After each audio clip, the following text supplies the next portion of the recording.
From the home locker room at TCF Bank Stadium, welcome to another edition of Sunday Night Overtime with Coach Claeys, along with the head coach Tracy Claeys. I'm Justin Gaard from KFAN Radio, and we're here again on the Gopher Football Facebook page. We're going to take your questions in the second segment of the show. We'd love for you to drop a question in the comments section right here on Facebook, and we'll hopefully answer it in the second segment of the show. And your question, if selected, could be the Minnesota Lottery question of the week. You'll get a Minnesota Lottery gift pack for your contributions. A happier coaches show tonight, Coach, when come off a nice road victory against Maryland, 31-10. What were your general thoughts about the ball game yesterday? You know, for the first time, I think we played together. Not that there's always things to clean up, but as far as offensively, defensively, we didn't turn the ball over. We got 3 turnovers. We continued to get 3 sacks, and we ran the ball. You know, and time of possession was a big time in our favor. And you know, like last week we had 10 of 13 was 3 plays or out. We had 3 yesterday that was 3 plays and out. And so that gives the defense a little bit of a break, and coaches got to make adjustments.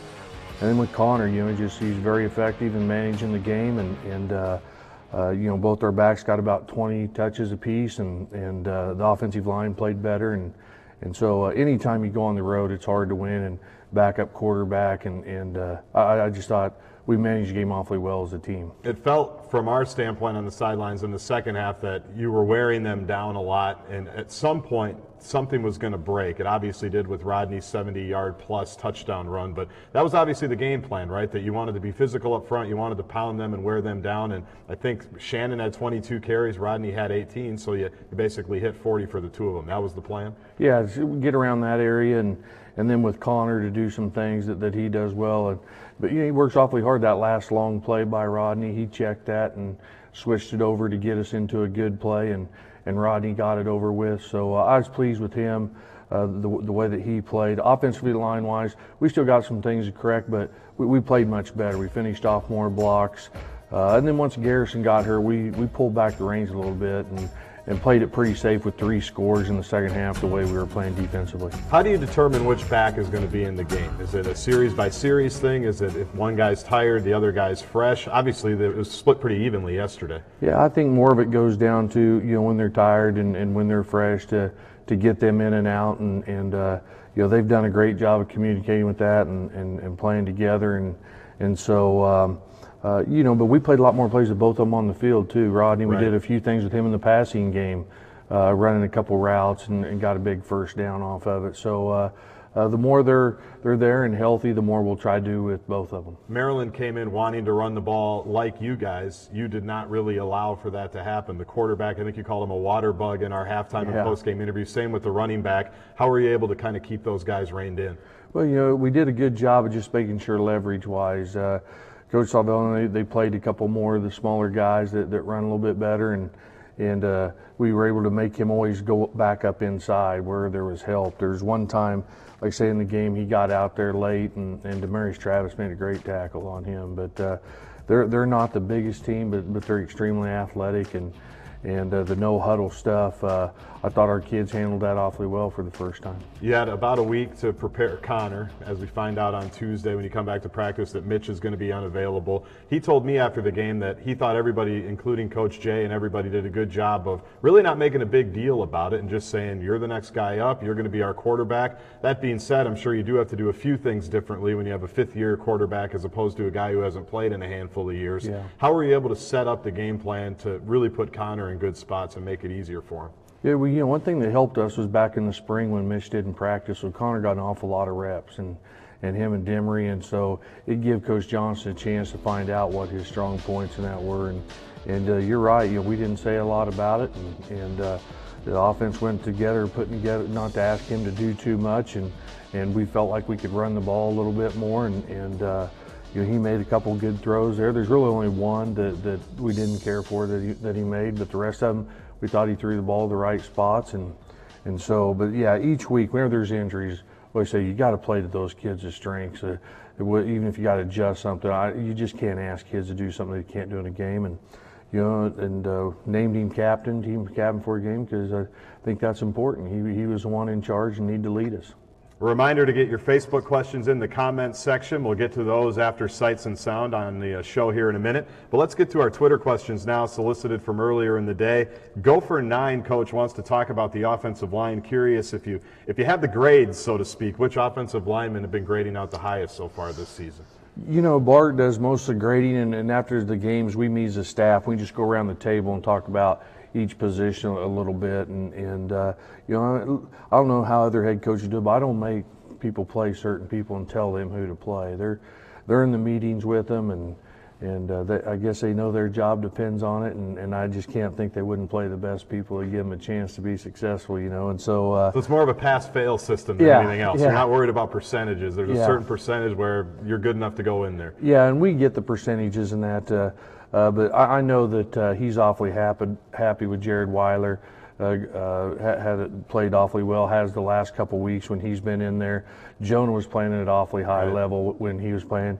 But Garrison Wright is probably graded out. Those three have probably graded out our best and been our most consistent guys all season. On Weiler, he's your backup or your starter now at about 4 of the 5 different positions. That versatility has to help. No question, and he can identify fronts. I mean, he's extremely intelligent when it comes to football and plays smart. I mean, he really does. So you need that guy in there, especially with the position we're in and having to move some people around. And you know, Jared could play any of 3 positions on the inside. Our next Twitter question is from Freebird72, wants to know about all the true freshmen that are playing.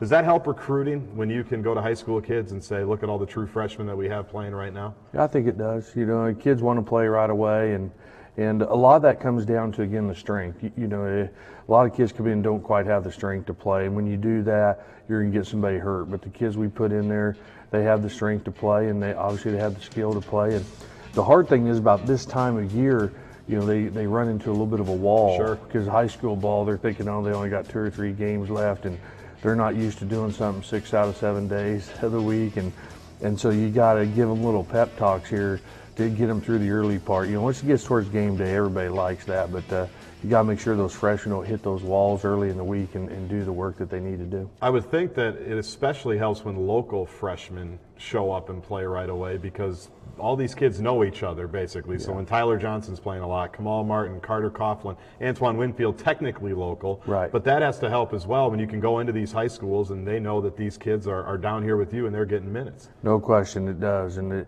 the hardest part is the O-line and D-line. I mean, that's the hardest one. But the rest of them, if you're a skilled kid and you have some strength, you can play right now. And I almost get scared to go recruit a kid anymore and he says he wants to redshirt. You know, you question, is he competitive enough? And not up front, the big guys now, but the skilled guys. You know, I like it when they think they can come in and play right now. And we've got a group of them who are redshirting that are equally as athletic, but need a little bit more time to develop. Last call for Facebook questions. We'll get to those in just a minute. If you weren't one of the couple thousand Gopher fans that made their way to College Park, Maryland yesterday, a nice road contingent, if you weren't part of that crowd yesterday at the Capital One Field at Maryland Stadium, you missed a lot in a 31-10 victory over Maryland. We'll get you caught up, though, with something we like to call Sights and Sounds.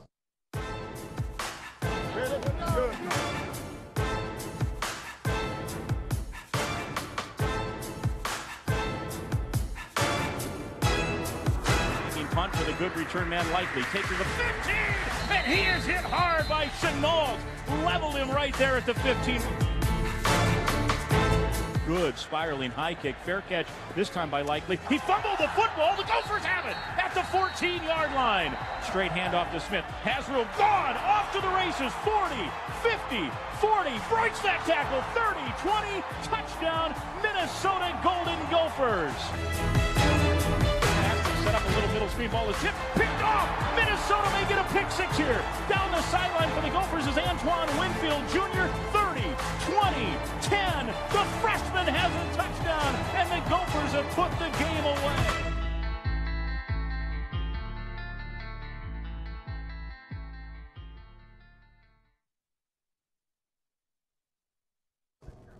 I never thought in the middle of October I would need sunscreen on the sidelines, but it got kind of warm there, did it not? All the Gopher fans I was flying home with last night, a couple of them had a little, their face got a little red. It was a beautiful day. Yeah, a lot of sun, and down on the turf especially, it got a little bit warm. It's nice, though. You can deal with that a lot better when you're up 31-10 and the seconds are going off, correct? And you're heading towards late October. There's no question. That helps around here. Let's get to the Facebook questions. They were solicited. I put all of these in earlier in the show. Let's start with Nelson. He says he feels like we're one of the few teams that never take big shots down the field, Coach. Yeah. Nelson wants to know why. We'd probably need to take a few more. And, Rashad Steele has been our guy, and he missed those few games in there. And so there's no question as the running game becomes more productive and that we're going to have to take a shot or two more down the field. But I also think you got to do it in the right situations and with the right receivers. And so I don't disagree with that a little bit, and something we'll have to look at. Rochelle wants to know about your regular starting quarterback, Mitch Leidner, who obviously missed yesterday's game in Maryland. Do you have an update you can give us on how he's doing? He obviously didn't make the trip. They felt like it'd be best for him to stay back and get rested. And, there's, like I say, the protocol that he's going through. I do know after today that he advanced one step in it. Now, I don't know what that means exactly, but, he was better after staying home this week and doing that. And so we get to Tuesday, we'll have to see where he's at. You got Brandon Lingen back yesterday. He had the one catch. I know that you're excited to have him back. Jeff wants to talk about that in our next Facebook question. Just wondering about the addition, what he brings, how your offense maybe changes a little bit, or what he can add to it. One of them is the throws downfield. He can run awfully well, and I think he'll tell you, I asked him after the game, he's a little rusty, and after you set out that much, but I think he did a nice job for the plays that were in there, and his shoulder, and he gets more comfortable and all that. That is somebody that will definitely become a target and one of the downfield targets. Our final Facebook question of the night is our Minnesota Lottery question of the night. Chase will get a Minnesota Lottery prize pack, and he wants to know your thoughts on Antoine Winfield Jr. A very high-profile play yesterday with the pick six to kind of ice things, but he's also doing a lot of the little things well, right? Yeah, no question. And each week, his role expands a little bit more, and he's starting now and has a lot to do with our coverage stuff, and just like I say, a football family and raised right when it comes to dad, helping him with video and teaching him the game of football, and he plays with a little bit of chip on his shoulder, and he probably another one of those kids that we've taken if he's a couple inches taller. Or, there have been other schools interested, but at the same time, they spent a year here in the Twin Cities, their family, and they loved it, and this is where he wanted to come all along, and that's how you get good football teams. You get good players who want to be here, and he wants to be here along with his family. So look forward to him having a lot of good years here at the University of Minnesota. We talked about Jared Weiler's versatility up front. He's another guy who's already, in his short time been here, showed a lot of versatility, right? Playing both safety and corner. That's got to be pretty rare for a young kid like that. Yeah, and he's played down at nickel, for us. And so the good thing is we get some guys back and we get healthy. We're playing better because I think we're getting guys more set in different situations of their roles and where they're going to be at. And but I'll tell you is that the thing I like about Winfield, he'll watch the film each week and he don't take anything personal. He looks at it as getting better, and he has each week he's played better. Let's wrap up the show with a quick look ahead. It's homecoming here at TCF Bank Stadium, 11 a.m. kickoff next Saturday against Rutgers. As you look at it here in the last day or two, or today, what do you know about the Scarlet Knights? Yeah, I've watched them a little bit, and we got started here this afternoon. Is that they're struggling a little bit on offense. They lost a good player earlier in the year, and right now they're trying to figure out quarterback-wise who gives them the best chance to win. But at the same time, they're capable of playing well, especially defensively. They have had some games where they played well. They lost to Iowa, same score we did, 14-7, and so we're going to have to make sure that we have a good week preparing, and again, we're going to have to play physical and get our running game going, or we're going to be in a little bit of trouble. And then defensively, it's going to go back to figuring out what to do against two different quarterbacks. Right. So we're going to have to prepare a couple different ways there. So they present their challenges, but at the same time, if you spend too much time worrying about them, you're not preparing yourself. And so all our time will go towards making sure our kids are prepared to play on Saturday, and then they got to give us their best. Homecoming brings a unique week in that you've got a lot of alumni coming, both football, non-football. You've got cheerleaders, and they tell me in this building on Friday night, Kesha's playing a big concert. Do you have a favorite Kesha song? Seems like she'd be right on your iPod. Is that I don't actually. You can check. So I'll have to work on that. I don't have any Kesha songs either. I have no idea. So we'll find one before Saturday, and we'll see you then. Thanks for the time. Yeah, looking forward to it, and all the alums coming back. Like you said, we had a great crowd at Maryland. I mean, it was tremendous, and always better when you win that game. Absolutely. You can get tickets to Saturday's game at mygophersports.com. Would love to have a great homecoming crowd. It's 11 o'clock against the Scarlet Knights of Rutgers here at TCF Bank Stadium. For all of us here at Sunday Night Overtime with Coach Claeys, we thank you for watching, and of course, we thank our great sponsor, the Minnesota Lottery.